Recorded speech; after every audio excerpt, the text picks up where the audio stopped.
It's hard to compete in the Pac-12 during your freshman year, but some of the most talented players in one of the best recruiting classes that Utah has ever had should have something to say about that in 2022. You are Locked On Utes, your daily podcast on the Utah Utes. Part of the Locked On Podcast Network. Your team every day.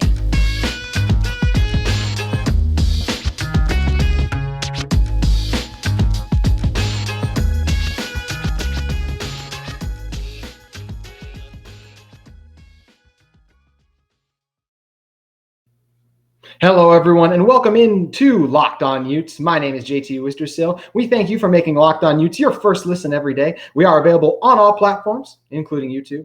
On today's show, we're going to be going over some of the guys that we think will make an impact. Some of the freshman class from this 2022 incoming class are going to make an impact during their first year with Utah football. And in order to help me break that group down, friend of the show, Bryan Brown, is back. Bryan, how are you doing today? Never better than when I'm hanging out on Locked On Utes. JT, thank you for having me back. I'm shocked, honestly stunned, in awe that the masses didn't revolt against having me back. So just really grateful to be here today and very excited to start talking about camp season because we're getting really close. I know there's not an official start date, but my hunch is that we'll be hearing about that very soon. And I even look, man, like I'm in full vacation mode. This is my last week of freedom before the season really starts. So I even put on sleeves today. So like I'm really ready to go. Well, we appreciate you coming back on, especially after the Would You Rathers. Come on, those were so much back on. Who doesn't want to try and figure out whether you want to tackle Tavion Thomas or get, annihilated by Lander Barton? That's exactly that's way better than spreadsheets and TPS reports. And you just mentioned Lander. We're actually going to touch on him in a second. But first, you talked about some of those dates that are coming up for the Pac-12. So this Friday is Pac-12 Media Day. We do have the official time. So Kyle Whittingham will have his press conference at 9:45 Utah time. And we also have the two players confirmed that are going to be there. It's going to be Cam Rising and Clark Phillips III. So no surprises there. Media Day this Friday. Make sure you guys hit us up at the show as well, what you want us to cover and what you're looking forward to most from hearing from Coach Whittingham and these guys that we haven't heard from in a while in preparation for Media Day. But on today's show, as we mentioned, we're going to talk about which of the incoming freshmen, which was the best recruiting class in Utah football history. But as Bryan just reminded me, that's already been passed by the 2023 group that's going to come in here. So shows you what a great job Coach Whittingham, Coach Scally, and the rest of this staff have done recruiting and bringing in talent. But there's going to be time to talk about the future. We want to talk about the present, and the present starts, in my opinion, with Lander Barton. This is a guy that I had heard about the family lineage, but I hadn't gotten a chance to see play in person. And then last year, the very first high school football game I called was Lander Barton playing for Brighton, and he was an absolute star. He dominated every aspect of that game. Even at an interception, he returned 91 yards to the house. And I'm like, okay, this is what makes this guy special. And this guy needs to be a Ute. And thankfully, they were able to lock him in and make sure they could keep that family lineage of the Bartons coming through Utah, which was a huge thing as well for this team. So Lander coming in, I'm really excited to watch him play, and I think he's going to make an instant impact in year one. Bryan, what excites you most about Lander as a player?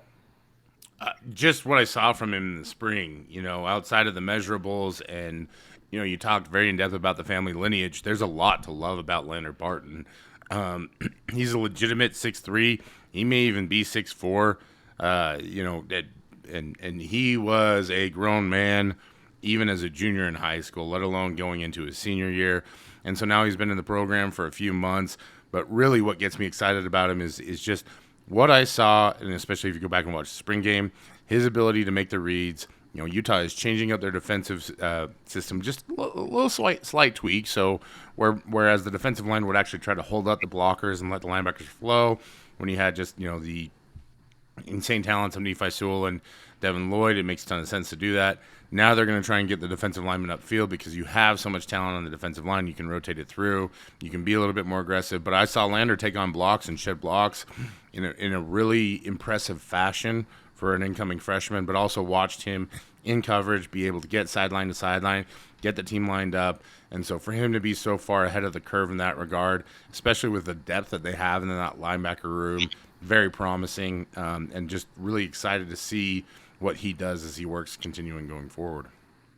Yeah, you talked about the flashes we saw in the spring game, and if you guys aren't convinced about how good he's going to be based on the breakdown that Bryan just gave you, this is a guy that Jim Harbaugh flew in to watch. The Khakis were at Brighton High School in full fashion, trying to get this guy to come all the way over to Michigan. He said no, decided to stay home. And speaking of his play kind of at Brighton, just a couple of his numbers that really stand out over the past few seasons. We talked about a 4-star recruit. He was the number 1 recruit overall in the state of Utah by 24/7 Sports, the 17th ranked linebacker nationally. He recorded 122 tackles his senior year, 8 sacks, had 139 tackles his junior year with 12.5 tackles for loss and 4.5 sacks.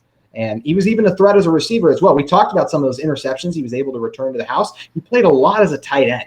So he's got the good hands to be able to create some of those turnovers. And that's something that, of course, you had a guy in Devin Lloyd who was unbelievable at forcing turnovers last year. He had 2 of the most impressive interceptions by a Ute last season, the one versus Washington State where he dove forward, and then, of course, the one versus Stanford where he had that rocket ball coming out from McKee, and he was still able to grab and secure it. Actually, McKee might have been hurt that game, but either way, an incredible play by Barton. And I think, as you talked about, Bryan, he's a guy that's going to step up right away. And Devin, you're not going to fill the Devin Lloyd void, but I think this is the best way to go about doing it, is a guy like Lander Barton. And he's someone, too, you just stand next to him and you're like, that's a football player. Yeah, the physical, like anytime, and I'm not a small guy by any means, but standing next to Lander Barton, and I feel like I'm a little bit like undersized, and not obviously in width.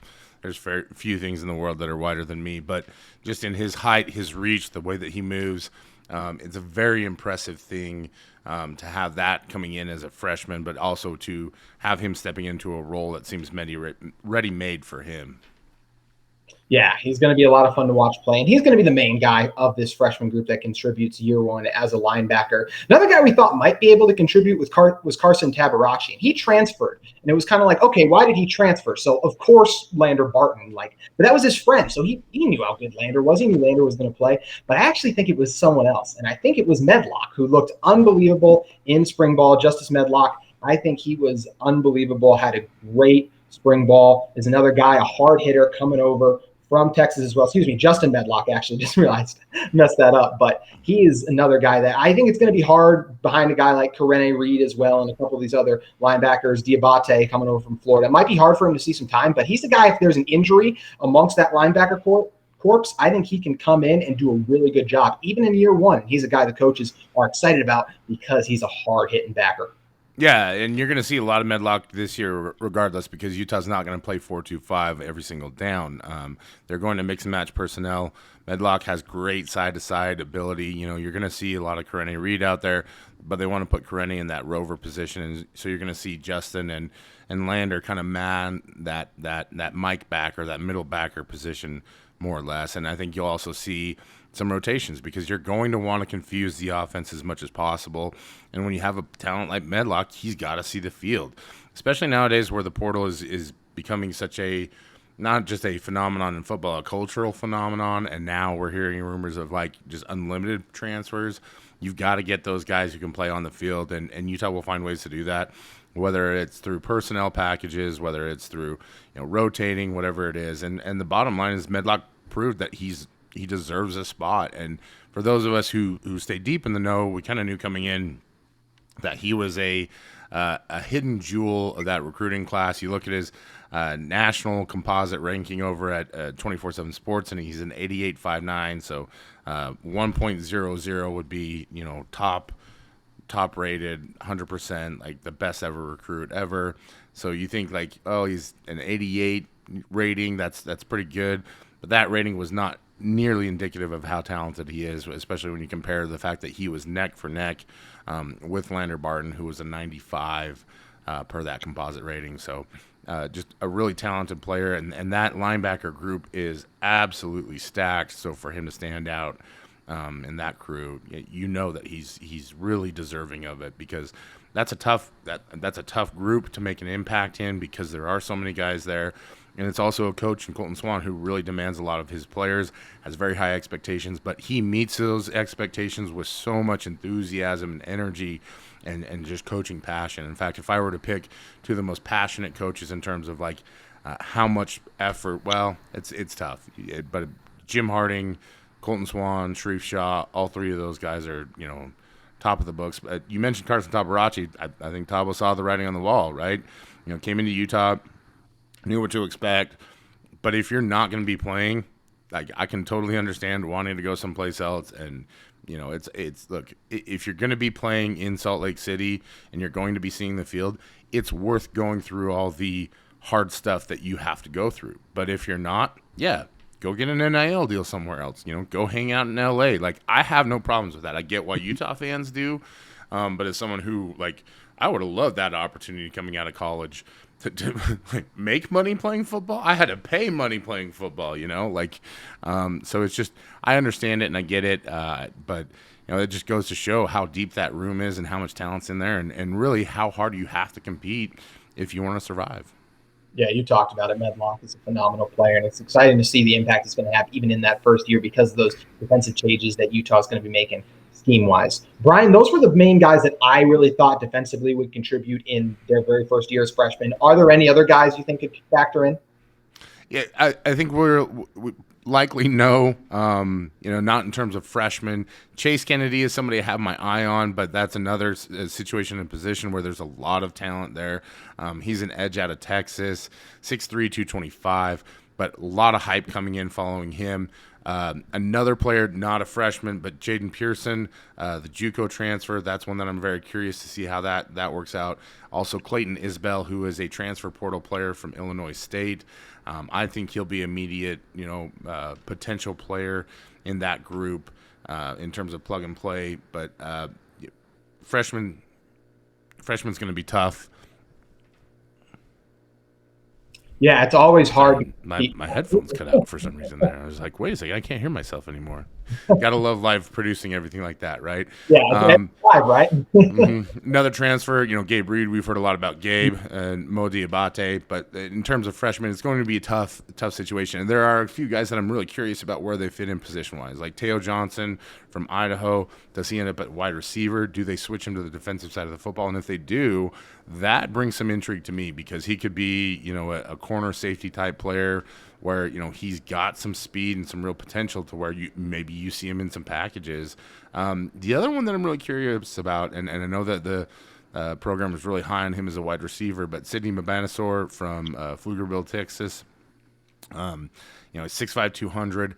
But we may see him at some point in time work at edge because we've seen the same thing with Connor O'Toole. So that's something that I'll be keeping my eye on and trying to work the sources to find out about in camp and see because that kind of frame, his kind of bend, his kind of athleticism, that's a guy that if he really can convert to the position, and this is me speculating entirely. I haven't heard anything about it, but just watching his tape, seeing the measurables, it makes sense that would be something that I could see standing out. But the rest of this group, Jocelyn Molaska is going to be a steady project. He's going to be a safety, so how Morgan Scally works on his safeties. We also know, there's one that I forgot. It's funny, we prepped for this, and I knew I absolutely had to talk about this guy, and I almost forgot it. But Sione Vaki, we forget he's a freshman, and so that's a guy that I look at and think to myself like, okay, yeah, Sione's a guy that we really need to prop up because we saw it in the spring game, saw it during spring ball. He was one of those guys that Kyle Whittingham talked about a lot after practice. And so I feel very confident that he's going to be an impact guy. He's likely not going to start. That's going to be Cole Bishop and R.J. Hubert, in my opinion. But you're going to see a lot of him, especially when Utah runs that 3-safety look against the heavier passing teams. Yeah, there is a ton of guys there. And one of the things that does get overlooked sometimes is it is so hard to compete as a freshman because you are going against guys who are just like you, except they've been in the room, they've been training, taking the coaching, under the strict dieting for 4 years. So it's so hard. They're the ones that have developed. It's like looking in a mirror in some ways. So it just takes that time to develop a little bit more. And it's going to be really fun to see how this group progresses. And we're going to talk about how overall this group progresses at the very end, what they look like once we've had a complete chance the next 4 years to evaluate this class. But we're going to talk about the offensive guys we think could play into year one in a second. But first, I want to take an opportunity to tell you guys about Built Bar Coconut Brownie Chunk Puff. From the people who invented healthy and tasty comes the latest gift to your taste buds. You've probably tried the amazing Coconut Brownie Chunk Built Bar, but guess what? Your friends at Built have given Coconut Brownie Chunk Puffs the treatment. You guys know about Built Bar, one of the most reliable brands in the business. They bring the taste as well as give you that little bit of a boost to your day that you always need. Make sure to look out for Coconut Brownie Chunk Built Bar, the flavor you love in a deliciously chewy marshmallow covered in 100% real chocolate. It's like a fluffy cloud of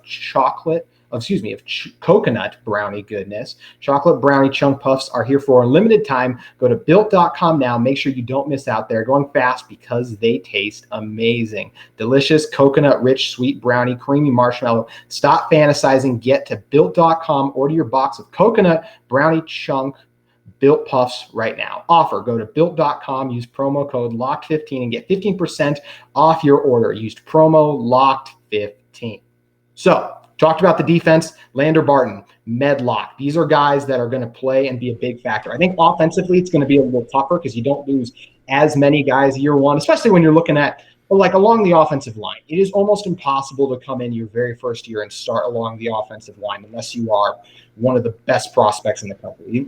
Wide receivers can be more common depending on if you are an athletic freak, but even Utah's had some receivers the past few years now that have had a chance to kind of grow and develop. So I think it's going to be hard there as well. There's some talented quarterbacks in this Utah recruiting class. They're not going to have an opportunity to see the field because not only is their Cam rising, but there's one of the biggest storylines going into the season is that battle for QB2. And there's two really qualified guys in Jaquindon Jackson and Bryson Barnes who are capable of taking it. So the guy I actually think is going to be the biggest factor in year one for the Utes as a true freshman is Jaylen Glover. I mean, he's the guy coming over from Florida. I think he's a total package at the running back position.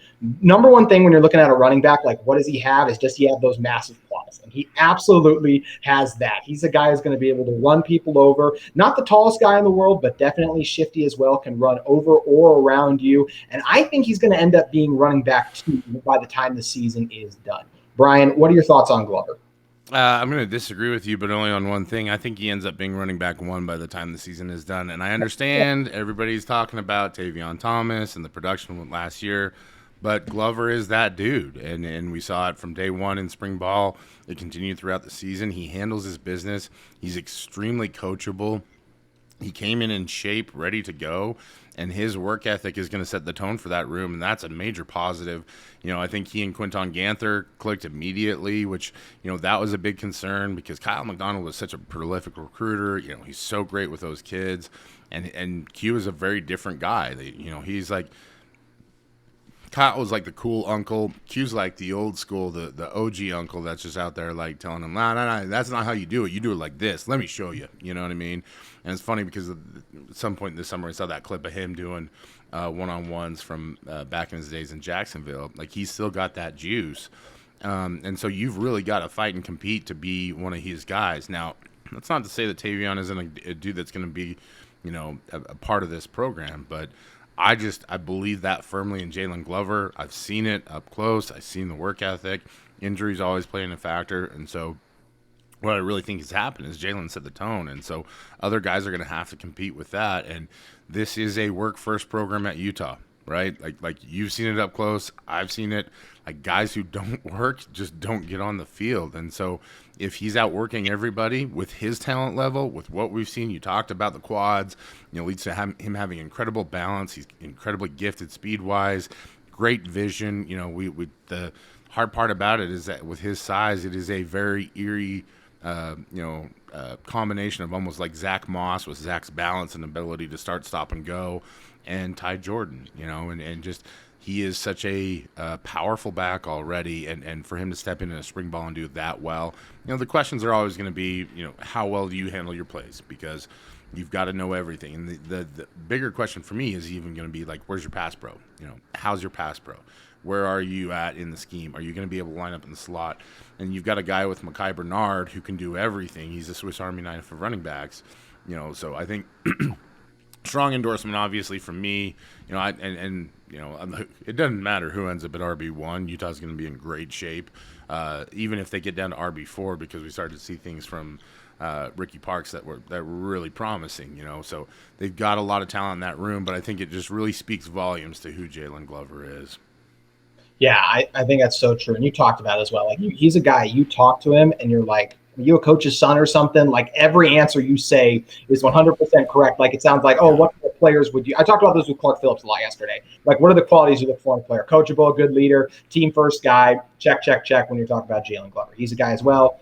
At Lake Gibson High School, recorded a total of 6,096 total rushing yards, 80 touchdowns, 32 100-yard rushing games. Going back to his senior year, had 272 carries for 2,073 yards, 7.6 yards per carry as well, and 26 touchdowns his senior year, rushing for 100-plus yards in 9 games just last year alone. And you mentioned that vision as well. This is the Utah offensive line that's going to give you some opportunity to break some runs. We saw Tavion take advantage of that last year, and Glover's going to have a chance to take advantage of that this year too. So I definitely agree. I definitely get what you're saying as well. It will be interesting to see kind of who wins that running back one spot. That was something we didn't know if Tavion was what was to expect last year. It was such a crapshoot early on amongst the running backs, and Tavion kind of took it. So be interesting to see again, especially if that's something where what if Tavion's fumbling issues pop back up again?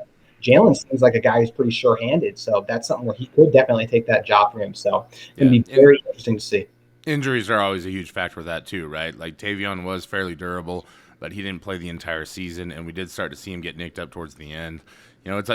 And look, here's the bottom line. Tavion is a very explosive athlete. He's an incredible football player, but he's got to take responsibility for, his conditioning. He's got to take responsibility for doing the things off the field that we've heard some rumblings here and there about, like, issues and things like that and whatnot. So nothing that I know can confirm, but just the rock solid example, like you talked about, Jaylen. He feels like a coach's kid, because he comes from a community that was really like a strong, powerful influence on him.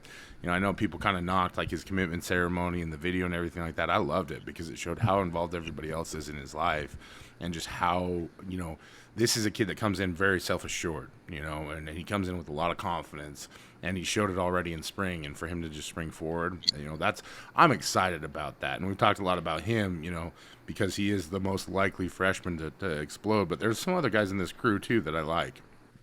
Yeah, who are a couple of those guys? Because Glover's the main one. We're both thinking him as well on offense. But when we're talking about year one, because we're going to talk about the future of this class, but do you think there's anyone else offensively in year one who will make that impact?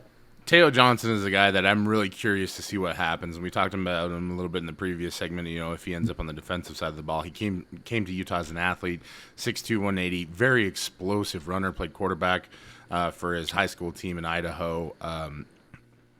He should be rated a lot higher than he is. He's an 86. I would have put him at an 89, almost 90 now. After talking to the recruiting guys with 24/7 Sports, they all agree with me. Biggie, Greg Biggins, Brandon Huffman, and Blair Angulo slipping my mind. They all say the same thing. Like they wanted to rate him higher, but there's just some contingencies with where he's coming from, where he played against, everything like that. That they have to kind of protect themselves in that regard. But I think he could be a very explosive athlete for Utah, and I'm very curious to see how they use him. I think he's a kind of guy that with what we saw, here's the hard part about Utah, right? Like their bread and butter is going to be that run game, Cam Rising in the pass game, throwing to the tight ends, play action, all the stuff we saw last year. But they're going to have to get more versatile, because teams are going to start game planning for that all year long. Now, we talked about it in our Would You Rather, like you're just not going to stop Dalton Kincaid, right? Like there's a reason that dude can dunk at 6'4", and why that's such a valuable asset on the football field.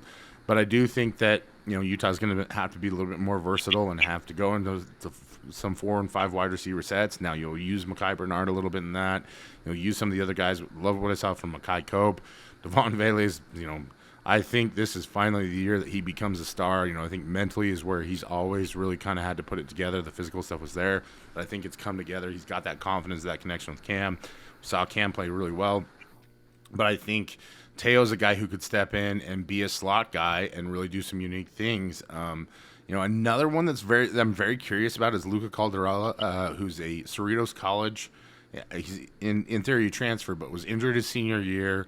Kind of a funny backstory, but he was a guy that a lot of teams were really high on. In fact, I think his very first offer was Arizona State. And for a kid who never really even played his senior year of high school football, like to have all these Pac-12 schools interested in him, he's coming to Utah. So I'm very curious to see what he does in camp.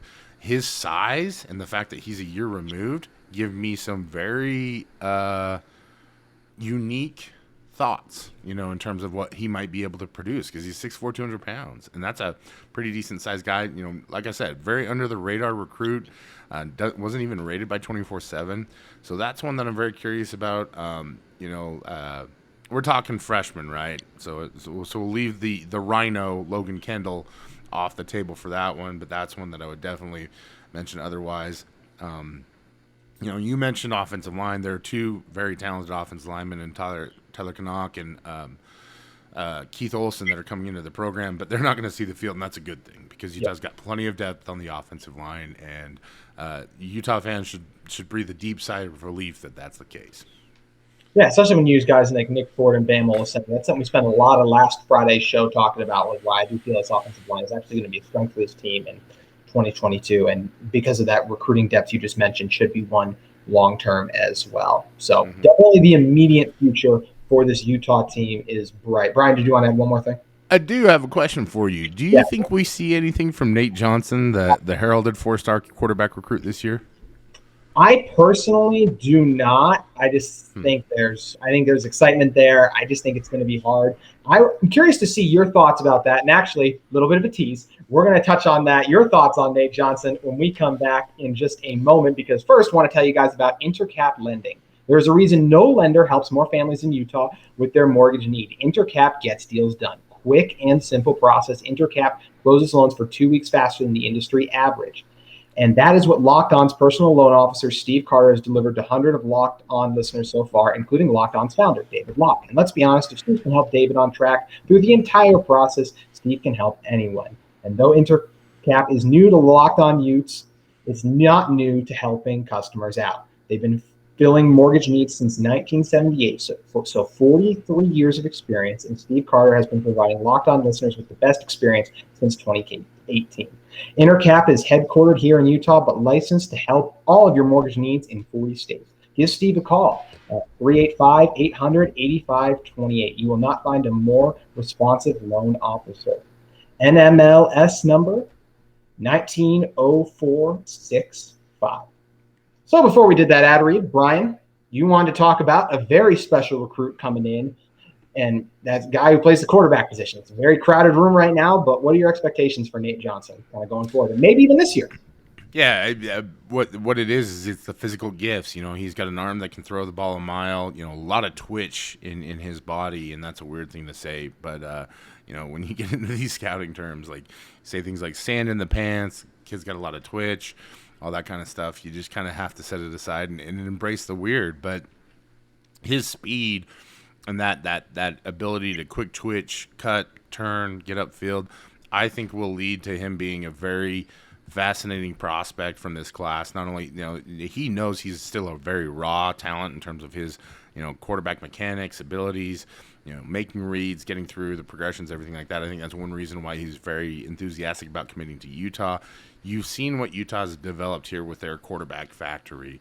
Tyler Huntley excelling in the NFL. I think, and look, like that's not even a biased topic, right? There are teams out there like fan bases, not even Utah related, that are like, we want Tyler Huntley because Mike Greenberg said there are not 32 quarterbacks in the NFL who are better than him.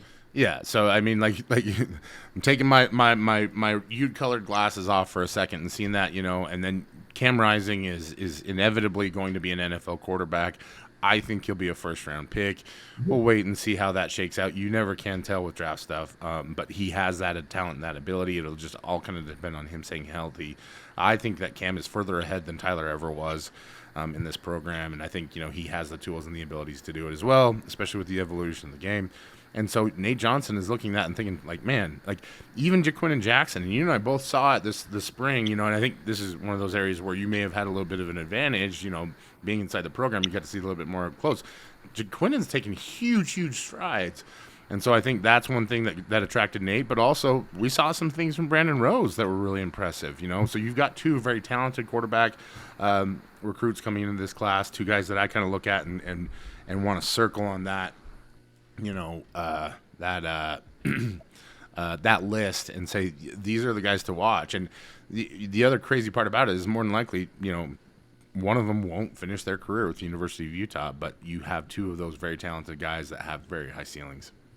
Yeah, so true. And I mean, I think the same thing goes for a guy like, depending on the type of offseason, like Johnson has. Is Jaquindon here? Is Bryson here? They're both guys who've shown little things. That's what makes it so interesting is, these guys put in so much time and they love being Utes, but you eventually want to reap the benefits of all the time you've put in. And that's not always easy to do, especially because it's more than likely Cam decides to go after this year. It feels that way at least. But what if he decided maybe he has an injury or something, or who knows? And maybe it's just like, you know what, I'm going to come back for one more year. Then what does that do to the quarterback room? It's not a done deal he's going to go. So be very interesting to see. So, Brian, was there anyone else that just for the future, like you think 3 years from now, Utah fans are going to be like, man, look at that guy, especially that we haven't talked about yet? Yeah, so I think Luca Caldarello was one that I'm very intrigued by, and I think that if he has and continues the kind of trajectory that we've seen from him early on, that could be a very sneaky good get by the University of Utah. Mentioned Tyler Knock, I think he's already demonstrated his love and his passion for the University of Utah. We saw him getting reps early on. This is a guy that is committed to working hard. He's aggressive. People love his mindset. He loves the University of Utah. I love Tyler. So if Tyler's out there listening, buddy, I love you already. We've had some good conversations. He's a really fun kid. He's on top of things, and he has so much passion for this program. So I don't know that he's necessarily the one that's going to creep up and surprise anybody. As you look over this list, we've talked about Teo Johnson. I mentioned Sidney Mabanasour from Pflugerville. He's another one that I'm really curious about. This is the weird part about Utah recruiting is you're starting to see these guys really, step into roles early on because Utah's getting such good talent. You don't see a lot of under the radar guys. Now, Chris Reed is a guy that came out of Florida. I'm very curious about him. I think he could be one of those guys where it's just like he pops onto the scene and everybody's just like, where did he come from? So that's kind of the one that I'll focus in on throughout this whole conversation. Also, shout out to my cousin Chris Reed, who is not a wide receiver at the University of Utah, but shares the name with him. So double barrels there with that one. Always nice to give a shout out as well. So, yeah, it is really cool as you talked about how just talented this Utah class is. Well, these are guys we all know their names because of how highly they come in recruited. It's impressive for a team like Utah that they really have been able to take advantage of that recruiting coach. Because I think for a lot of people on the outside, they would look at Coach Whittingham and they might go, I don't know if he's a recruiting guy. And then you go, well, no, he absolutely is. Look at all the results and everything he's done. And the same thing goes for a guy like Morgan Scalley, who we've talked about before. Just the way he recruits Texas is incredible. And he does a really good job. That's why this Utah team is in a really good place for a long time to come. So, Brian, before we get out of here, I wanted to rank kind of our top 3 guys that we think are going to be those year one big contributors in terms of the impact they have in their first season. So I'm going to go first. I think Lander Barton, I think he's going to leave the biggest mark. So he's my number 1. Number 2, I am going to go Jaylen Glover. You talked about it, and you may even have Jaylen number 1. I don't even know based on what you're talking about him right now. And then I got Justin Medlock at number 3. And hearing your endorsement makes me feel even stronger about having him at number 3 with how much we're probably going to see him right away. So do you have those 3 guys, but the order might be a little different? I would love to throw a curveball at everybody, but you and I are on the same page here, and that's no surprise. I think you and I think very similarly. We see the game the same way, and we've both had an opportunity to see it up close and in a different different level and everything like that. So you're spot on with the list. I can't really make as much as I would love to put Jaylen out there number 1. He's just not going to have the same impact from every single down. He's not in command of the offense the way that Lander Barton is. Now, obviously, injuries are always the asterisk that I put next to everything whenever I say these kinds of things. But I think Lander is going to be an absolute star for the University of Utah for 3 years. Sorry, gang. It's not gonna. That's just how it's gonna be. Same with Jaylen. I think Jaylen's gonna step into this role, and I don't see him slowing down. Just like a breakaway run, he's not gonna stop till he hits pay dirt, and that's part of the reason why he is where he's at, and he's in the right place to do it too. And like you said about Medlock, it's just that linebacker position is too wide open. And we talk about these young guys. It's not any disrespect meant to Karene Reed, but it's just that position group has so much opportunity there. And Karene, as great as he was last year, and is set in stone as he is as a leader of that group and the likely starter, he's going to have to concede that some of these guys are going to have to play because they're just that good. And there's just no other position on the field really that there's an opening for another guy to step in and outperform any of those three. So you've got it locked down. Sorry, gang. I know everybody wanted something like crazy, kooky, I'm going to pick the punter or something like that. But couldn't do it. Had to stick to the logical side rather than the crazy brown bear side of things. Yeah, we haven't really had a big disagreement yet. We'll have to see if that comes up during the season, but I do think we see things too similarly. So probably what happens. Brother, man, we're both offensive linemen at heart. Like you and I love food. We have too many. We're talking Marvel before here, talking about Nope, all that good stuff. There's too much commonalities. I mean, it's not like I may have seen that ahead of time when I was like, hey, you guys should look at JT for this show or something like that. No, but I want to spread the offensive lineman love across the world and let people know that there's a reason why we're the best position group in football. And, we're just proving it every single time you and I get together on the show. That's a perfect way to end it as well. Extremely well said. For more Bryan, make sure you guys hit him up at Brown Bear SLC on Twitter. You guys can look me up as well. I'm at JT Wistrcill on Twitter. Make sure you guys hit up the show as well. We thank you guys for making Locked On Utes your first listen. But if you're looking for your second listen, make sure you guys head over to Locked On Pac-12. You can make it your second listen every day with host Spencer McLaughlin and local experts of Locked On take you across the Pac-12 in 30 minutes. Make Locked On Pac-12 your second listen every day. And I'm going to be appearing on Locked On Pac-12 this week as well. So make sure you guys check out that feed if you don't get enough of me 5 times a week on this show. So huge thanks to Bryan once again. Tomorrow, we're going to be talking about this 2023 Utah recruiting class. So if you enjoyed hearing about the guys today, make sure you guys come back tomorrow. But have a great Tuesday, and we'll see you tomorrow on Locked On Utes.